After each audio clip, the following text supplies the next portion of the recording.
Miss कर रहा था तुम्हें। क्या कर रहे हो? इतने सारे लोग हैं यहाँ। क्या हुआ? तुम्हें अच्छी तरह हेलो भी नहीं कह सकता क्या? चलो आ जाओ, मैं तुम्हें अपनी डॉक्टर से मिलवाती हूँ। ठीक है। आइलन साहिबा,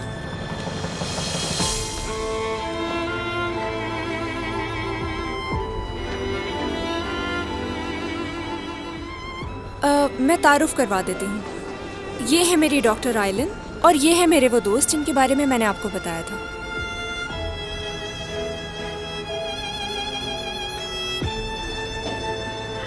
मिलकर अच्छा लगा।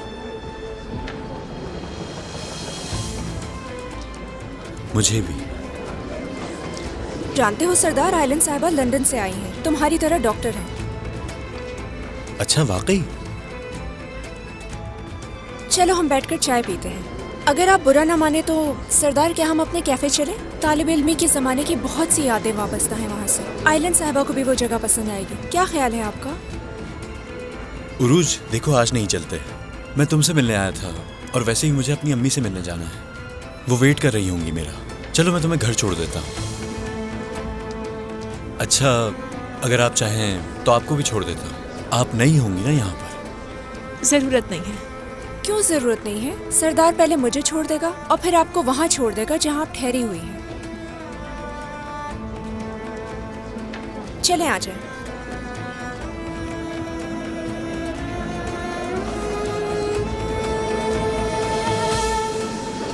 अच्छा, तो ये बताओ कि हम किस चीज का इंतजार कर रहे हैं?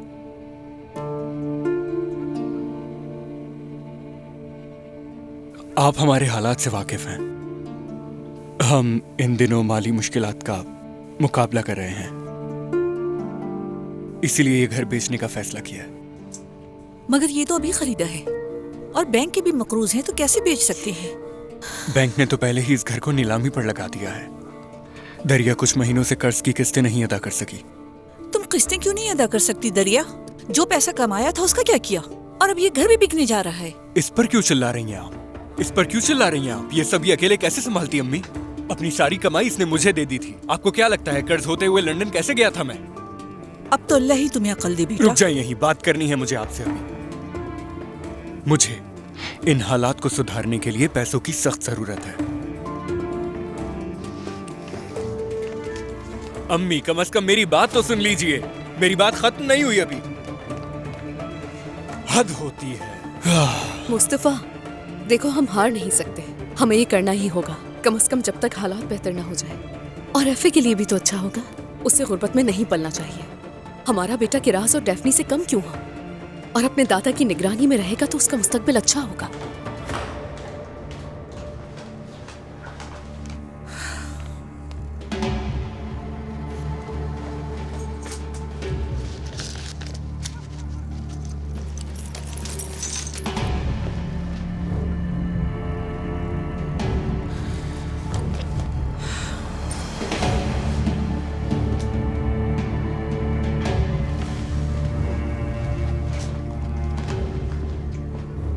ये सब क्या है अम्मी? तुम इसे ले जाओ और बैंक की किस्तें अदा करो ताकि घर न बिकने पाए। आपके पास ये सब कहाँ से जमा हो गए? रोटी तक के पैसे तो आप मुझसे आकर मांगती हैं रोज। क्योंकि मैं जानती थी अच्छी तरह से, क्योंकि तुम अपनी ऐशो इशरत में एक दिन सारा पैसा गंवा दोगी और बच्ची की फीस भी अदा नहीं कर पाओगी। आप बार बार मेरी अय्याशी और स्कूल की फीस की बात क्यों करती हैं? जिससे आप अय्याशी कह रही हैं वो मेरी दिन रात की मेहनत है, और अगर मैं ये ना करती ना तो हम अब तक भूखे मर चुके हो सकती थी अगर खुद पे खर्चा कम किया होता। बस करें, बहुत हो गया है अब। मैं अपने पैसों का हिसाब सिर्फ अपने शौहर को देती हूँ। आपको पूछने का कोई हक नहीं है कि मैं अपने पैसे कहाँ खर्च करती हूँ।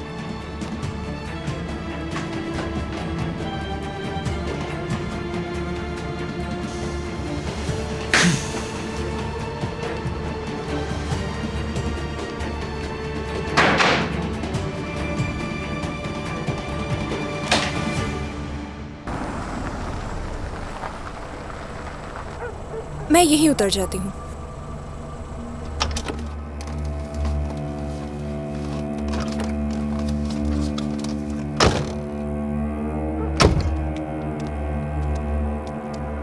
आइलन साहिबा, आज का दिन मेरे लिए बहुत खुशगवार था। उम्मीद है आपने भी एंजॉय किया होगा। मुझे भी बहुत मजा आया उरूज, बहुत शुक्रिया तुम्हारा। खुदा हाफिज। खुदा हाफिज। सरदार, मैं बहुत खुश हूँ आज, क्योंकि हम दोबारा से एक हो गए हैं। ये एक बहुत ही अजीब सा एहसास है। मैंने इस लम्हे का बरसों से इंतज़ार किया है। मुझे बहुत खुशी है कि मैं बीमार हुई। अगर ऐसा ना होता तो आज हम एक ना होते। तुम्हें खुश देखना चाहता हूँ मैं हमेशा, ठीक है?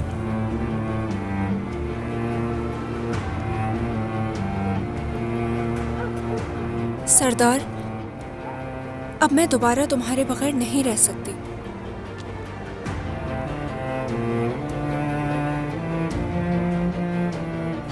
उरूज, देखो तुम्हारे घर के सामने है, कोई देख लेगा।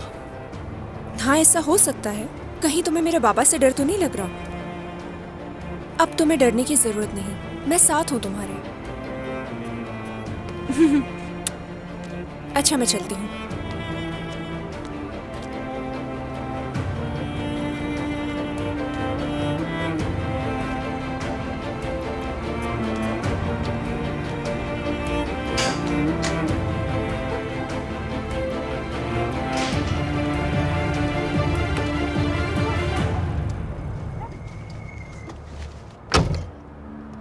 आगे आ जाओ तुम।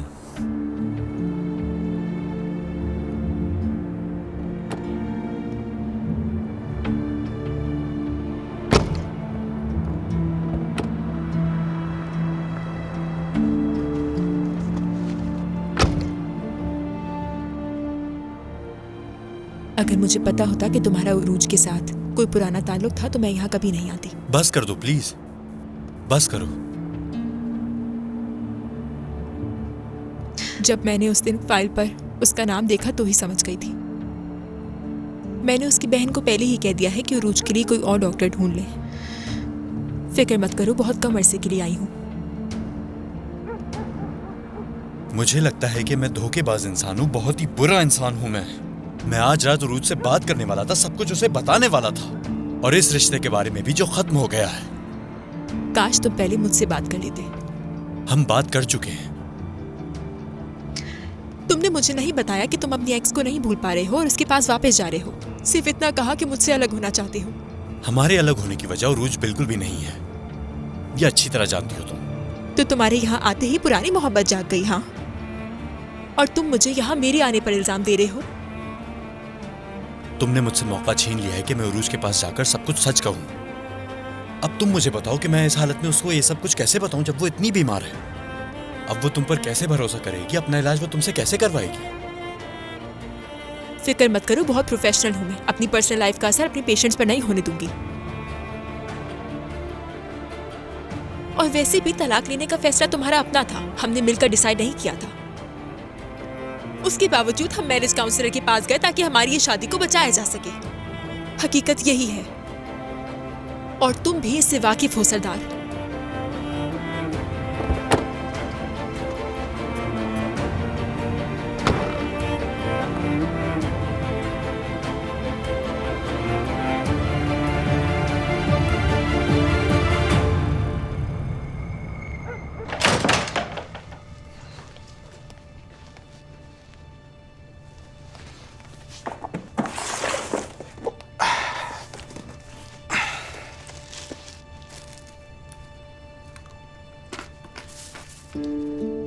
यकीन नहीं आता सादिक भाई ने अपनी बेटियों को कितनी आजादी दी हुई है।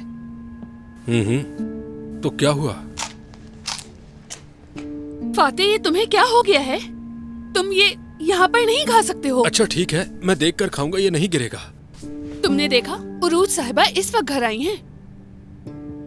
आधी रात हो गई है। हाँ तो क्या हुआ? वो ताजी हवा लेने गई होगी, मतलब वो यहीं बड़ी हुई है, सब जानते हैं उसे। वो बड़ी हो गई है तो इसका ये मतलब नहीं कि वो बड़ी बड़ी गाड़ियों में रात के इस वक्त घर आए। ये अच्छी बात नहीं, इससे बुरा असर पड़ता है। फाते, मेरा मतलब है लोग उसके बारे में बात करेंगे। उरूज की शादी का वक्त आएगा और उसके शौहर को पता चला कि उसकी लड़कों से दोस्ती है तो फिर क्या होगा?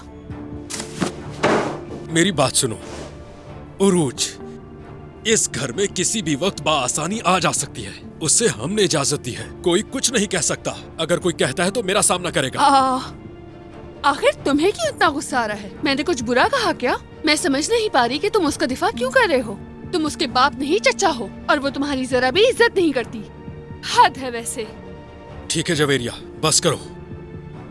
फातेह, वो तुम्हारा चेहरा भी नहीं देखती। मैंने उसे एक बार भी तुम्हें चचा कहते हुए नहीं सुना और तुम्हारी वजह से इस घर में मेरी भी कोई इज्जत नहीं करता। आज तक मुझे किसी ने दुल्हन नहीं कहा और तुम हो के उसका दिफा कर रहे हो। तुम्हारी बातों ने मेरा दिल तोड़ा है, तुम्हें जरा भी अंदाजा नहीं। उरूज मुझे बहुत अजीज है, वो मेरी भतीजी है।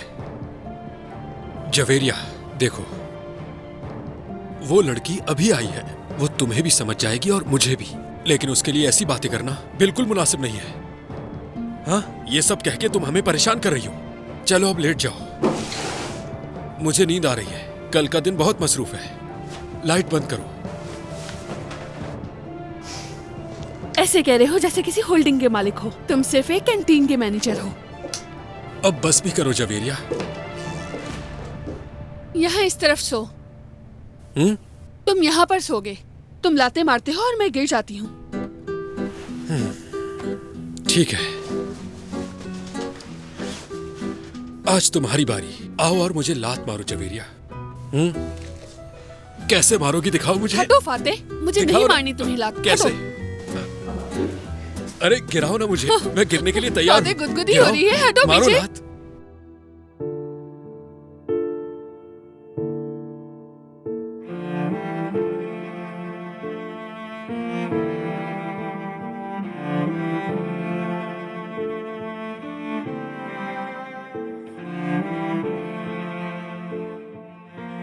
हम मोहब्बत के हाथों हार गए। मासी को याद करते थे। हर एक के पास सहने के लिए कोई ना कोई दुख था। सब अपने दुखों से लड़ रहे थे। पुराने जमाने में जब अंधेरी रातें हुआ करती थीं, तो हम सब मिलकर अपना दर्द बांटा करते थे। एक दूसरे के दिल को हल्का करते थे और एक दूसरे के आंसू पोंछते थे। हम अपने प्यारों को ख्वाबों में देखते थे। अब सिर्फ खामोश सुबह ही हमारा इस्तकबाल करती हैं। हम में से हर एक के दिल में आरज़ू और आंखों में गम है। हम अपनी यादों के सहारे जिंदा हैं। माजी का तूफान अब यादों से नहीं थम सकता। हम अपने जाने वालों का इस तरह से इंतजार करते हैं जैसे किसी जहाज का इंतजार कर रहे हों। एक ऐसा जहाज जो तूफान में फंस चुका है और कभी नहीं आएगा। फिर भी हम उस जहाज के मुंतज़िर हैं।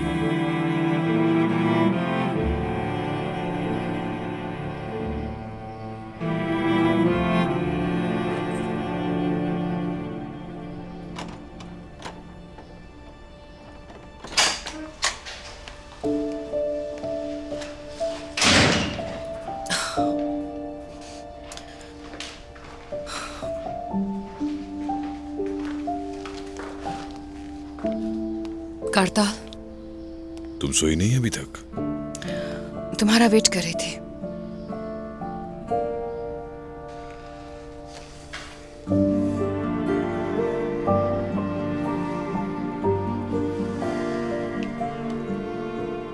तुम ठीक हो ना? मैं पुरसुकून रहने की कोशिश कर रहा हूँ ताकि अपने प्यारों को तकलीफ ना दूं, लेकिन जल्दी बेहतर हो जाऊंगा।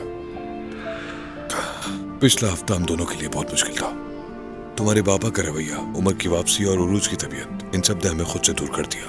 हमने अभी शादी की है, लेकिन खुशी का एक पल नहीं गुजारा। मेरा ख्याल है हमें कहीं घूमने जाना चाहिए, बिल्कुल अकेले, तुम और मैं बस। और उरूज का इलाज भी शुरू हो गया है, इसलिए फिक्र भी नहीं होगी। मगर डेफनी? वो कुछ दिन अपने नाना के पास रहेगी। तुम्हारे बाबा और आंटी दोनों डेफनी से बहुत प्यार करते हैं, वो बहुत खुश होंगे। तुम उन्हें कह देना कि बिजनेस ट्रिप पे जा रही हो। लेकिन हमारी एक ऑप्शन भी तो है। वो बोली अगले हफ्ते है, तब तक हम वापस आ जाएंगे।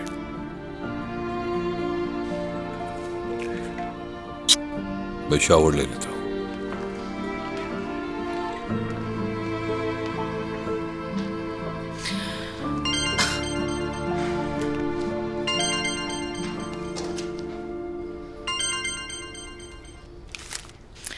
हाँ कहो उमर। गुड मॉर्निंग, कैसी हो? ठीक तो हो ना? ठीक है।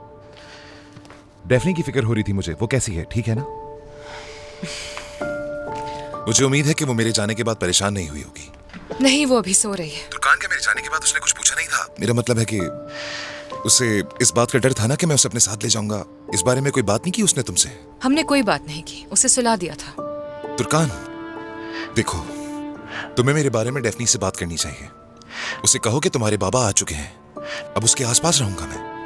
और उसे कहो कि मुझसे डरने की जरूरत नहीं है बिल्कुल भी। अम्मी जान! डेफनी जाग गई है, मुझे जाना होगा। तुर्कान, रुको रुको, बंद मत करना। आज तुम क्या कर रही हो? वैसे हम मिलकर बात करें क्या डेफनी से? उमर, टाइम नहीं है मेरे पास, बहुत काम है। सुबह सुबह तुर्कान से फोन पे बातें हो रही हैं। लगता है कुछ मामला ठीक होते जा रहे हैं।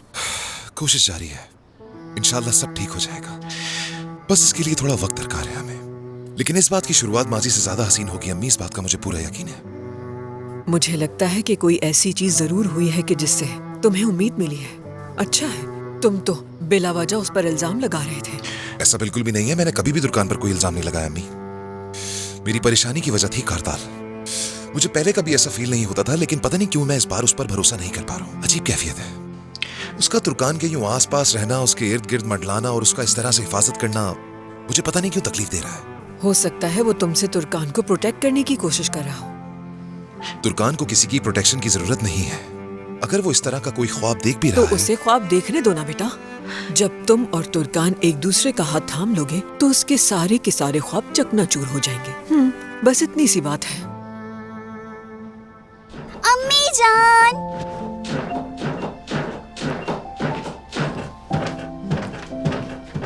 गुड मॉर्निंग मेरी जान। चलो मुझे मेरी मॉर्निंग किस तो दो।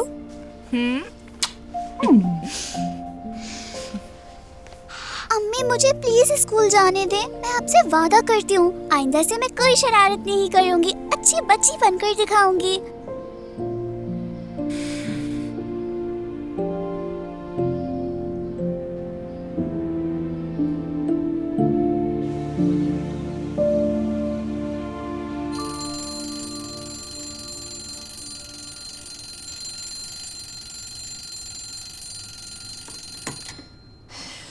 कितनी जल्दी सुबह हो गई।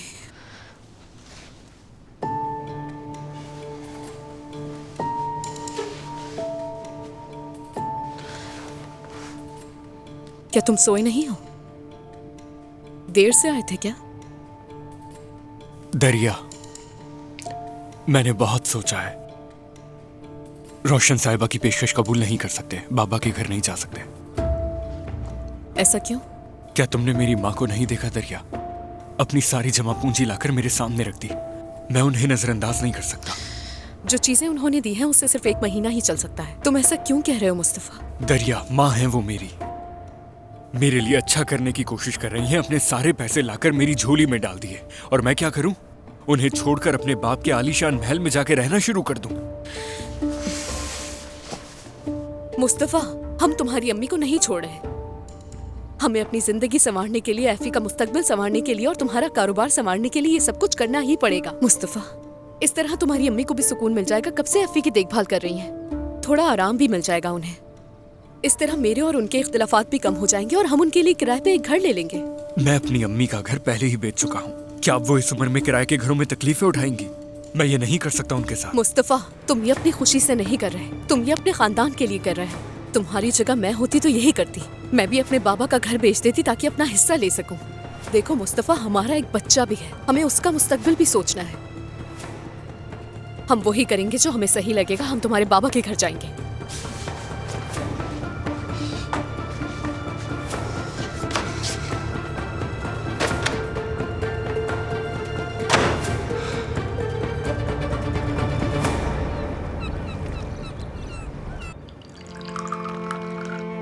अरे भाई, आप कब जागे? मुझे उठा देते। कुछ देर पहले ही नुसरत, मैंने उरूज को रुखसत किया। उस लड़की को अपनी बीमारी की कोई परवाह ही नहीं। सुबह उठी और तैयार होकर चली गई। हाँ, वो अपने स्कूल के कुछ दोस्तों के साथ नाश्ता करने का कह रही थी। हाँ, जिसे तुम स्कूल का दोस्त कह रही हो, वो सरदार है। अरे भाई, ऐसा है भी तो क्या है? सरदार को बचपन से जानते हैं, वो अच्छा लड़का है।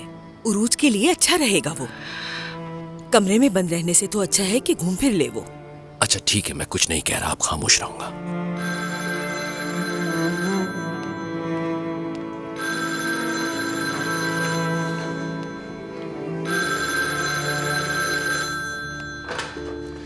हेलो हेलो,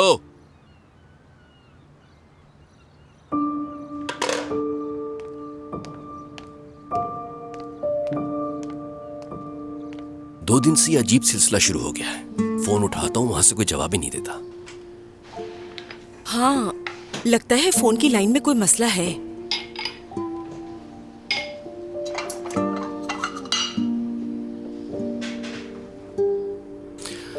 नुसरत सुनो, अब मुझसे बर्दाश्त नहीं होता। मालूम नहीं ऐसा कब तक चलेगा। जब भी मैं अपनी बेटी को देखता हूं, दिल टूट जाता है। जब इंसान का दिल चल रहा हो तो उसके लिए हंसना बहुत मुश्किल हो जाता है। तुम जानती हो सबाहुद्दीन अली क्या कहा करते थे? मेरी रूह गिरती और मुजस्मे की तरह एकदम बिखर जाती है।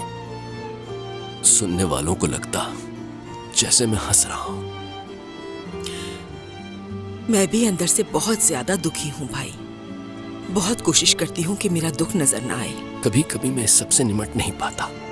बस उसे गले लगाकर सख्ती से पकड़ लेना चाहता हूँ। उससे कहना चाहता हूँ कि डरने की कोई बात नहीं, परेशान ना हो, मैं उसके साथ हूँ। ये उसके लिए भी बहुत मुश्किल है भाई। मुझे यकीन है जब वो बेहतर महसूस करेगी तो हमें सब कुछ बता देगी। वो अपने चेहरे पे मुस्कुराहट सजाए घर में ऐसे घूम रही है कि जैसे किसी को कुछ नहीं मालूम। सुबह में उसकी आवाज से जागा। बाथरूम में उल्टी कर रही थी। मैंने आहिस्ता से दरवाजा खोला और वो बाहर आई। दर्द से दोहरी हो रही थी। साफ जाहिर था तकलीफ में है। मुझे देखकर उसका चेहरा खुशी से एकदम चमक उठा। हम ऐसा जाहिर करके कि जैसे हमें कुछ नहीं पता, इस तरह से हालात को हम और बेबस बना रहे हैं। क्या ये बोझ उसके लिए कम है कि वो बीमारी से अकेले लड़ रही है? ऊपर से हमसे ये सब छुपाने की कोशिश करना इसे और लाचार बना देता है। हमें थोड़ा सा इंतजार करना पड़ेगा। जब वो बेहतर महसूस करेगी तो सब कुछ हमें खुद बता देगी। ये वक्त इंतजार करने का नहीं है नुसरत। ठीक है, आप सही कह रहे हैं बिल्कुल। लेकिन पहले हमें तुर्कान से बात करनी पड़ेगी, क्योंकि वो कारताल ही है जिसने उस डॉक्टर से बात की है। फिर उसके बाद हम फैसला करेंगे कि हमें क्या करना है। ठीक है?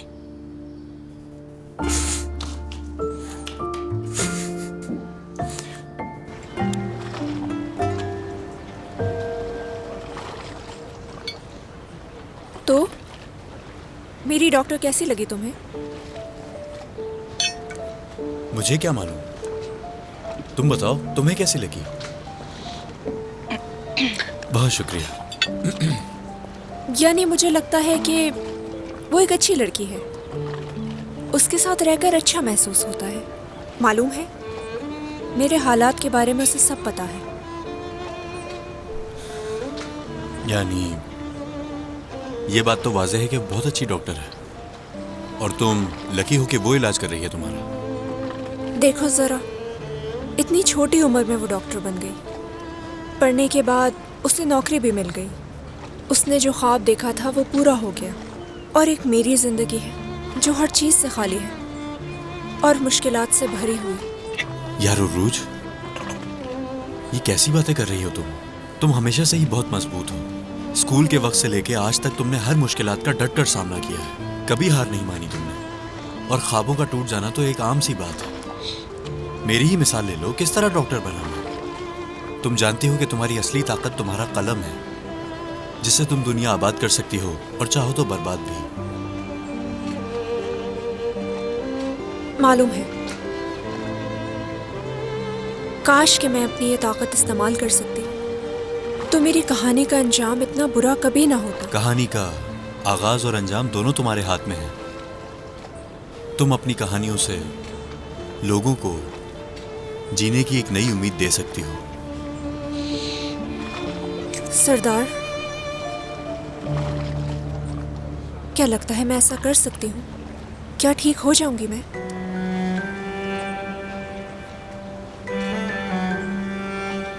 हाँ बिल्कुल, तुम जरूर ठीक हो जाओगी। बस अपने दिमाग और दिल में यकीन रखो। इस दुनिया में कुछ लोग बिना मकसद के जीते हैं और कुछ लोग अपने मकसद के लिए जीते हैं। और तुमने अपनी पूरी जिंदगी एक मकसद के पीछे गुजार दी। शुरू से ही तुम्हें मुश्किलात का काफी सामना हुआ, लेकिन तुमने कभी हिम्मत नहीं हारी। अब देखो ना उरूज, क्या तुम अपना माजी, अपना बचपन सब भूल गई हो? कितनी मुश्किलात का सामना करके यहां तक पहुंची हो। अब तुम्हारे पास कलम की बड़ी ताकत है, उसे जाया मत करो।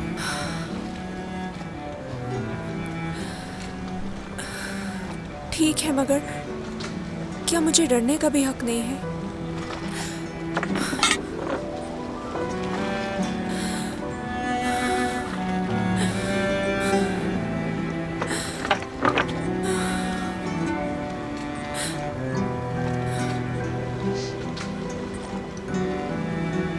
बिल्कुल है। डर इंसान को हमेशा मजबूत बनाता है और यही पहली सीढ़ी होती है। जब तक तुम डर को अपने ऊपर हावी नहीं होने दोगी, यही डर तुम्हें मजबूत बनाएगा, तुम्हारी हिफाजत करेगा, मोटिवेट करेगा। अपने आप पर भरोसा रखो। तुम चाहकर भी हिम्मत नहीं हार सकती।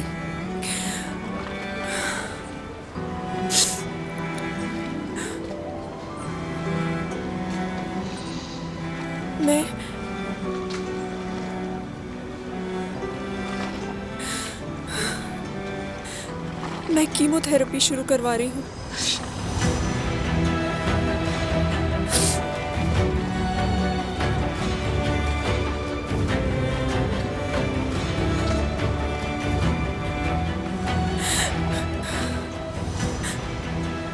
उरूज, तुम बहुत ही बहादुर इंसान हो और इसी बहादुरी से तुम हर जंग जीतोगी। और मुझे तुम्हारी उड़ान पर पूरा यकीन है। जीत हमेशा तुम्हारी होगी, यकीन है मुझे।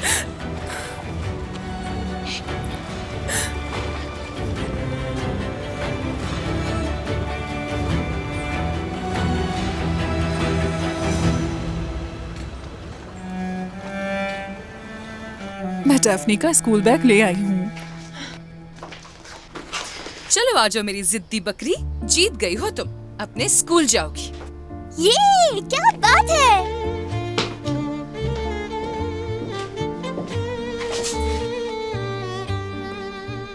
अम्मी, आज मैं स्कूल कारताल अंकल के साथ जाऊंगी। प्लीज जाने देना, प्लीज। प्लीज। कोई इशू तो नहीं होगा? मुझे क्यों इशू होगा? ठीक है, लेकिन शरारत नहीं होगी। प्रॉमिस। कारताल अंकल को तंग नहीं करोगी? प्रॉमिस। ठीक है। मैं आज इरूज के साथ हॉस्पिटल में होंगी, इसलिए कंपनी आने में वक्त लग जाएगा। मैंने ऑक्शन की फाइल तैयार कर दी है, मेरी ड्रॉअर में रखी है, फुर्सत मिले तो देख लेना। ठीक है दुकान में देख लूंगा। आओ चले।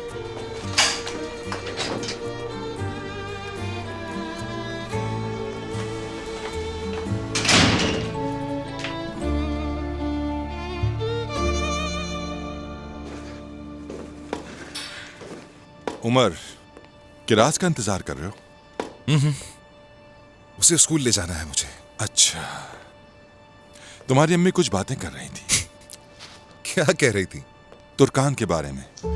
मैंने सुना है कि हालात आहिस्ता आहिस्ता बेहतर होते जा रहे हैं। अम्मी का तो बस चले ना, तो वो तो अगले ही हफ्ते हमारी शादी करवा दें।